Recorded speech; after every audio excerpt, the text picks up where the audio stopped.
Martinez is about to experience $72 billion in industrial expansions along the Gulf Coast. And that will certainly benefit Port Arthur, where both Motiva and liquefied natural gas plants and terminals will attract thousands of workers.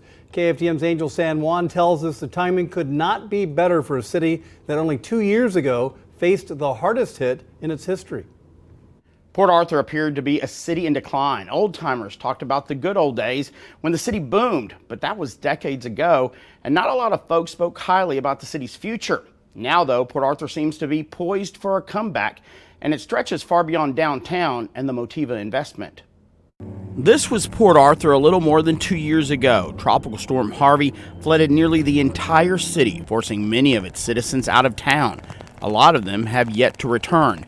Harvey appeared to have delivered a knockout punch to Port Arthur, but in recent months, areas that had been underwater are now blooming. Since after Harvey, we have seen a resurgence in business development and a very keen interest from outside of Port Arthur, as well as, developers within Port Arthur expressing an interest in reinvesting in the community. Ron Burton is Port Arthur's interim city manager. Next month, he'll hold the permanent position.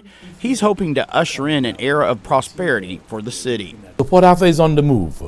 We are on the move and we are open for business. Especially when that business involves hotels, restaurants, and housing. New construction is taking place throughout the city, including a handful of hotels like this Residence Inn on Jimmy Johnson Boulevard and this apartment complex on Lake Arthur Drive. So far, plans that have been submitted, we have over $6 million in value. All in response to a boom in Port Arthur, expansions at Motiva, and other industrial projects. Motiva's involvement in downtown Port Arthur to renovate historic buildings is just part of the equation. The city is preparing for the influx of a large workforce, and they need places to stay. That's why you see hotels everywhere. So many, the city appears to have the upper hand in luring them to town. There was a gentleman who called all the way from Maryland, and said, well, I have an interest in developing a hotel in Port Arthur. What is it that the city is willing to give us an incentive? And I was happy to say to him, sir, if you had called a year or 2 years back, I would offer you a tap fee.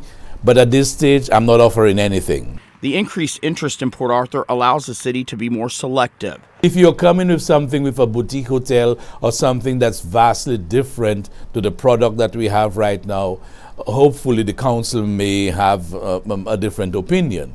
But if you're just talking about, the franchise hotels, that are popping up all over the place, we have not offered something in a long time. And of course, all those people expected to soon call Port Arthur home have to eat somewhere, and more choices are available every day. Ricky Martinez is one of Southeast Texas's most creative restaurateurs, the godfather of the Tía Juanita's fish camp chain. He's now working on his 6th Tía Juanitas. Port Arthur's was his 4th. It's the busiest. The Tía Juanitas chain is a success, but Martinez says this one in Port Arthur does the best business. He says Port Arthur has always had a rich history, and he wanted to remind Southeast Texans of that. We thought it'd be cool to be a restaurant in Port Arthur, and we thought that might help the community, get people to notice it and say, hey, Port Arthur's okay to go to. Martinez has started a mini boom of his own. Since he set up shop on Jimmy Johnson Boulevard, others have followed, like this bakery. And this neighboring shopping center will have a macaroni and cheese eatery and a Mexican restaurant. The more restaurants, it just brings people to the area. Burton doesn't want all of this to go away once the expansions are complete, nor does he want people to commute into Port Arthur just to work. He wants them to live here. That's why the city is pursuing land to build houses so families can call the city their home. We want to make people know that we have the amenities, we have the availability of property, and Port Arthur offers a quality of life, that is suited to single families to raise their families out here in a very peaceful environment. Increasing Port Arthur's population is a priority for city leaders because if the population dips below 50,000 in next year's census, the city is in danger of losing crucial federal funding, including the money necessary to keep Port Arthur's city bus service running. Greg?